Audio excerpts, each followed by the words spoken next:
Boa noite, meus queridos. Cara, hoje vamos falar sobre um tema interessante que é a questão do recomeço em Cristo. Tirando o velho, vestindo o novo. Também pode ser uma analogia sobre a questão de libertar de algumas algemas passadas que nos prendem ao passado, né? E o texto básico que a gente vai estar utilizando aqui é Colossenses 3, versículo 8, 14, tá? Mas deixa eu introduzir um pouquinho o tema com vocês antes da gente poder tratar sobre a leitura bíblica como um todo. É interessante a gente falar sobre, né? Que para que aconteça um recomeço, a gente tem que começar por algum lugar. Muita gente hoje em dia, e muita gente mesmo, acho que todo mundo tem pelo menos um momento da vida que fica nessa fase, que é ficar esperando amanhã. Achando que amanhã vai ser melhor, mais bonito, mais indicado, que as coisas vão acontecer de uma forma que você encaixar e milagrosamente tudo vai dar certo. Mas esquece que o recomeço começa hoje. Não adianta você querer fazer um recomeço amanhã, porque amanhã vai ser sempre amanhã, é o futuro. E é um futuro que às vezes você não tem controle. Hoje, agora, nesse exato momento, você tem controle. Porque você pode fazer o que você acha que você tem que fazer. Mas a importância de dar o primeiro passo. Quando você quer recomeçar, quando você quer reconstruir aquilo que lhe cabe. Lá em Eclesiastes 3:1 a gente lê: tudo tem o seu tempo determinado, e há tempo para todo propósito debaixo do céu. Talvez hoje seja exatamente o tempo que Deus separou para você começar de novo. E você às vezes não dá ouvido a isso.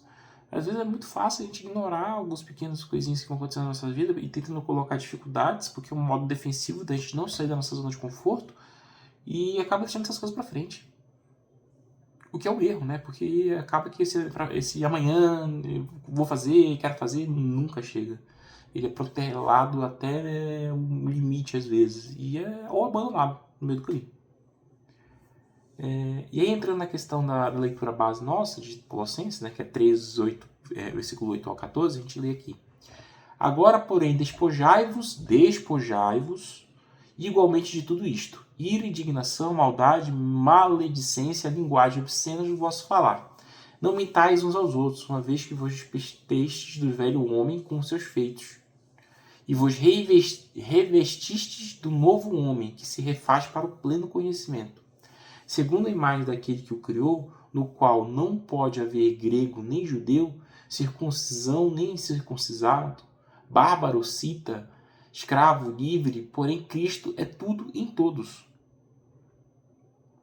Revesti-vos, pois, como eleitos de Deus, santos e amados, de ternos, de afetos, de misericórdia, de bondade, de humildade, de mansidão, de longanimidade, suportai-vos uns aos outros, perdoai-vos mutuamente, caso alguém tenha motivo de queixa contra outrem. Assim como o Senhor vos perdoou, assim também perdoai-vos. Acima de tudo isto, porém, esteja o amor, que é o vínculo da perfeição. A gente vai fazer uma dissecação em cima desse Colossenses 3 aqui, 8, 14, porque ele traz muita coisa. Principalmente referente a esse contexto de tipo, do que é o novo para você, do que é o novo recomeço, do que é esperado, do que começa a divergência e divisão que você tem do seu antigo homem para o novo homem, mulher, whatever, tá? O velho precisa ser removido. Entendemos isso na medida que a gente entende que quer mudar.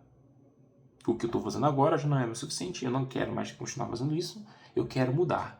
Logo, eu preciso me libertar das amarras que estão me travando no passado, em quem eu era ou quem eu sou atualmente, para sim poder viver algo novo. Paulo, ele começa dizendo nesse apóstolo que despojai-vos. Isso não quer dizer melhorar, é tirar. Ele não está dizendo para você melhorar, melhore a sua ira, melhore a sua indignação, tem um pouquinho menos de indignação, tem um pouquinho menos de ira, tem um pouquinho menos de maldade, seja um pouquinho melhor. Não, ele está falando tira. E tira isso. Então tira a tua ira do teu coração, tira a tua indignação do teu coração, tira a tua maldade do teu coração, tira a tua maledicência do teu coração. Lá em Mateus 13, 12, 34, a gente lê: raça de víboras, como podeis falar as coisas boas sendo maus? Porque a boca fala do que está cheio o coração. Não consegues ser uma boa pessoa se você vive inundado em lama, em coisas ruins, em maldade, em pensamentos pecaminosos, em pecado. Você não vai conseguir falar coisas boas porque você não vai viver aquilo. Como é que você vai falar sobre o amor de Deus se você ainda não entende o amor de Deus? E quando eu digo entender, não quer dizer que você não é amado, tá? Porque você é amado, Deus te ama. Mas eu digo em relação a estudar o que é o amor dele, o que ele trouxe para a sua vida, o que ele está fazendo por ti, como é que você comporta, como é que é a palavra dele, o que a palavra dele diz. Se você não estuda a Bíblia, você não vai conseguir entender muita coisa, tá? Você vai ser apenas aquele crente que apenas é o conformista.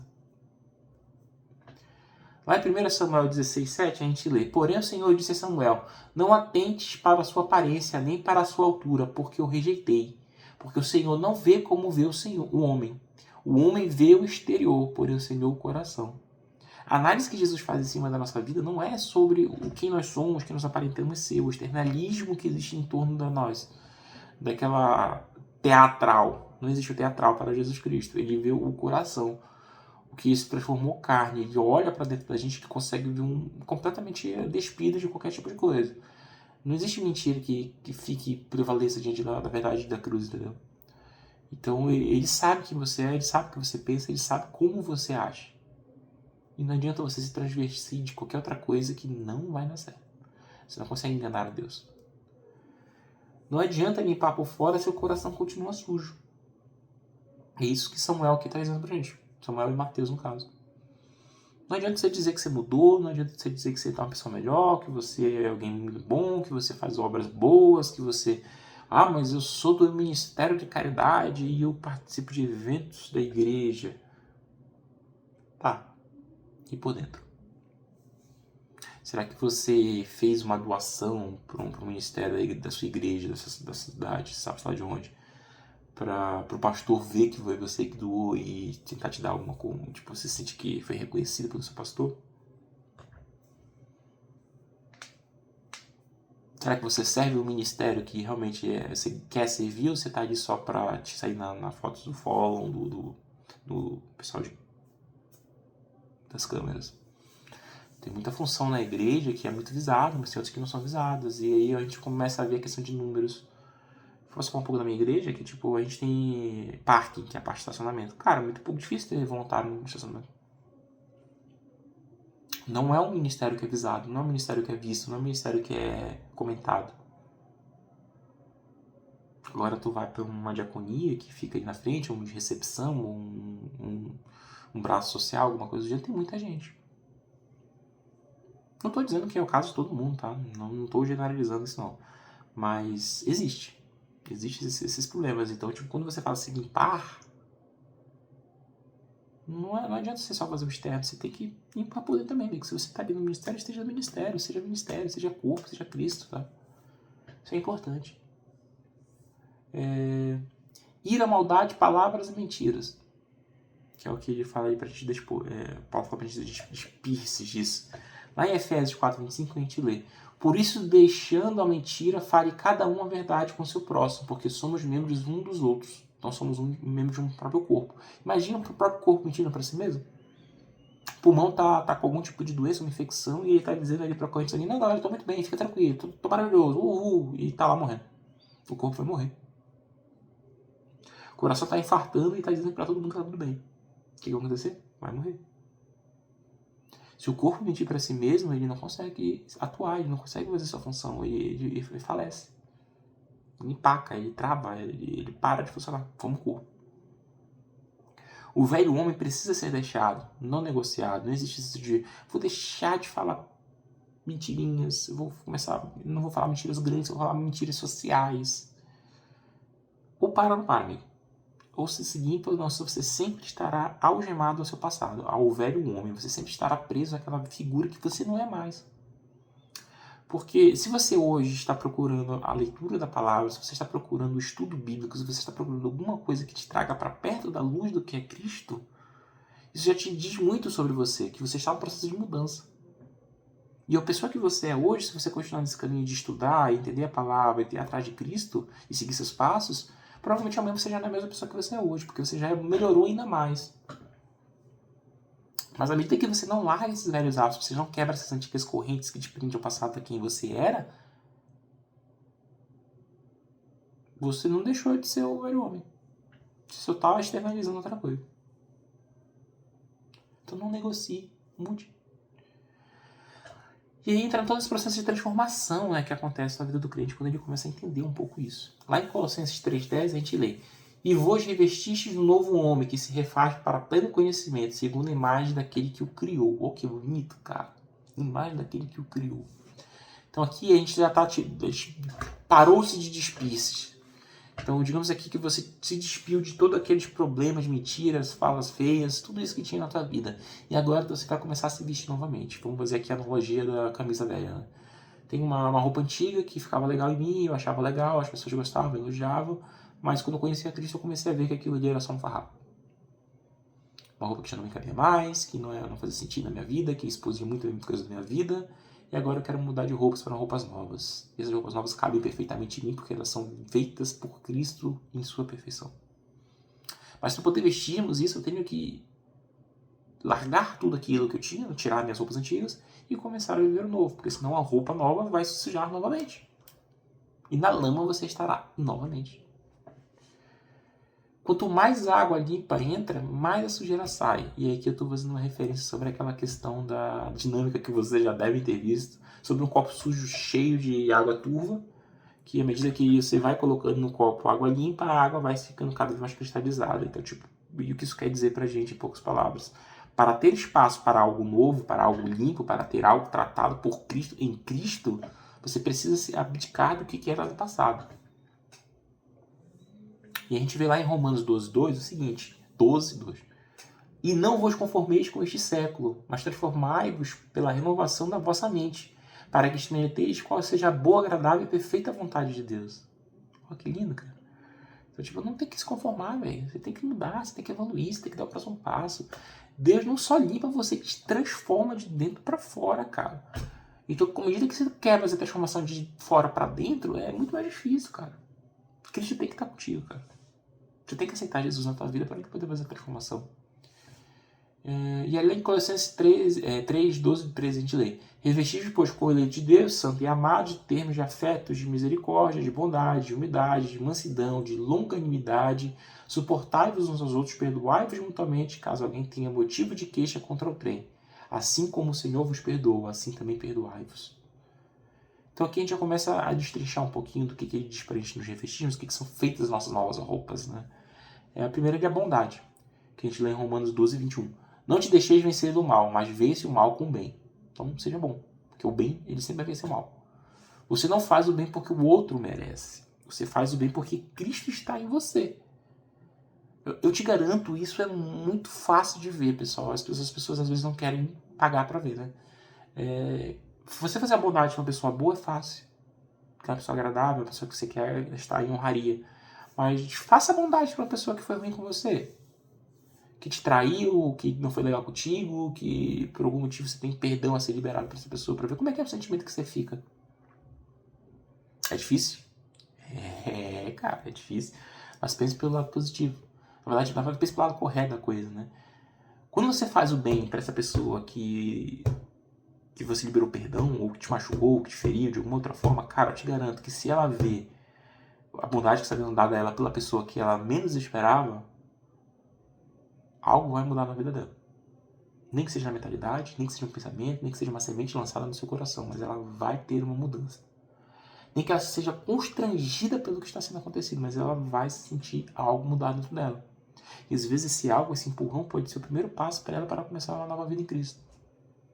Então às vezes o teu perdão que tu está remoendo para tentar liberá-lo, ele pode ser passo para a salvação de alguém. Entrega teu perdão para que Deus possa fazer o trabalho na vida das pessoas que te cercam. É tudo que algumas pessoas precisam às vezes. É só um empurrão. Só isso. Humildade. Lá em Tiago 4,6 a gente lê: Antes ele dá maior graça, pelo que diz, Deus resiste aos soberbos, mas dá graça aos humildes. Soberba afasta você de Deus. Porque Deus resiste à soberba, mas dá graças aos humildes. Não adianta, irmão, tu ter o nariz empinado, tu ter cargo, ter tudo. Eu tenho dinheiro, então eu sou diferente, eu mereço um cargo na igreja. Eu sou um cara que está muito disposto, não sei o que. Cara, tudo que tu tem foi dado por Cristo. Tenho dinheiro, Cristo te deu. Tenho inteligência para poder fazer uma coisa que os outros irmãos não conseguem fazer. Cristo te deu inteligência. Tem estudo suficiente para poder fazer essa coisa aqui que ninguém mais sabe fazer. Cristo te deu paciência para poder ter aquele estudo. Cristo te deu tudo. E aí tu fica te achando melhor que o teu outro irmãozinho por conta de coisas que Deus te deu.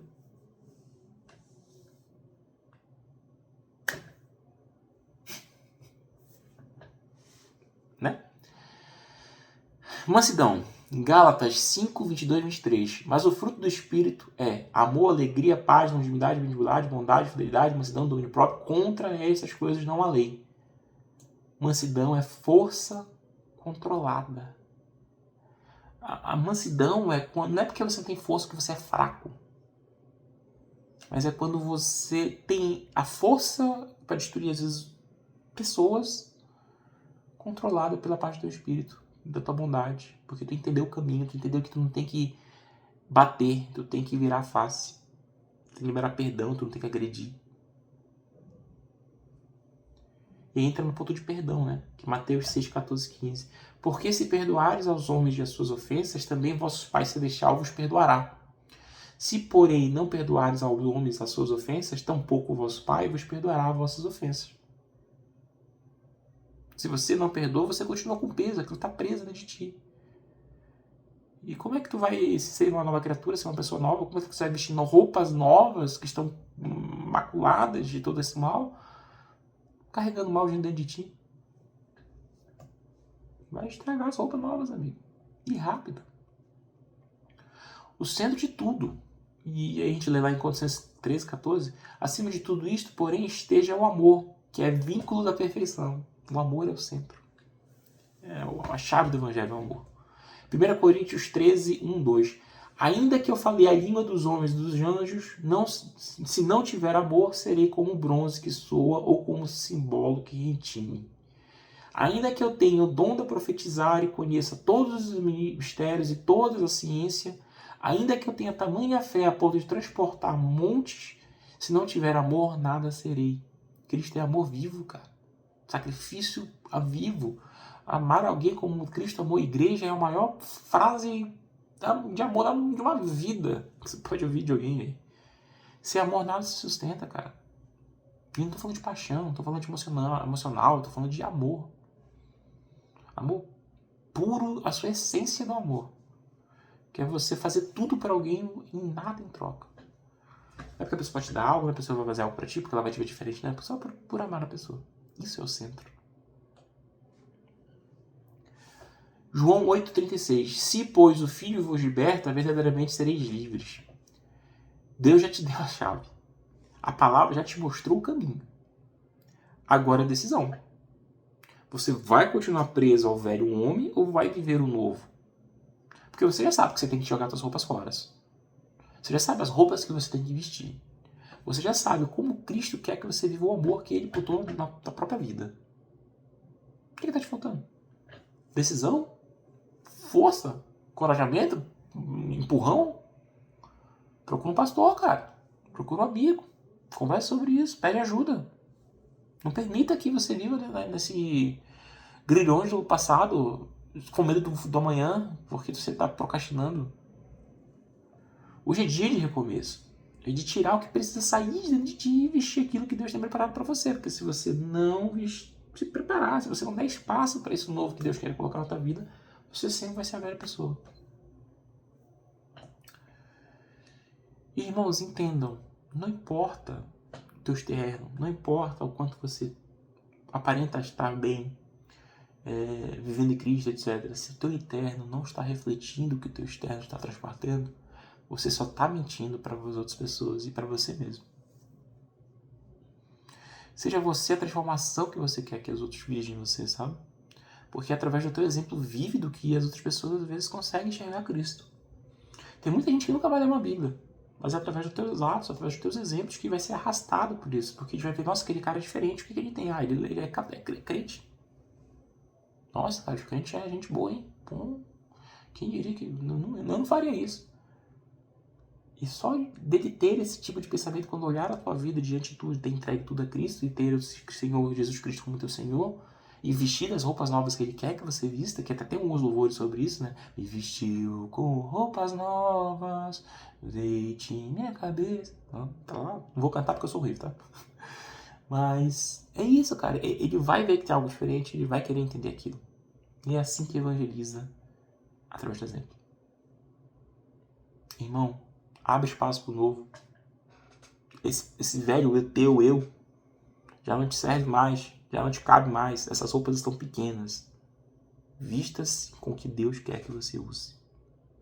Amém, meu bom Deus.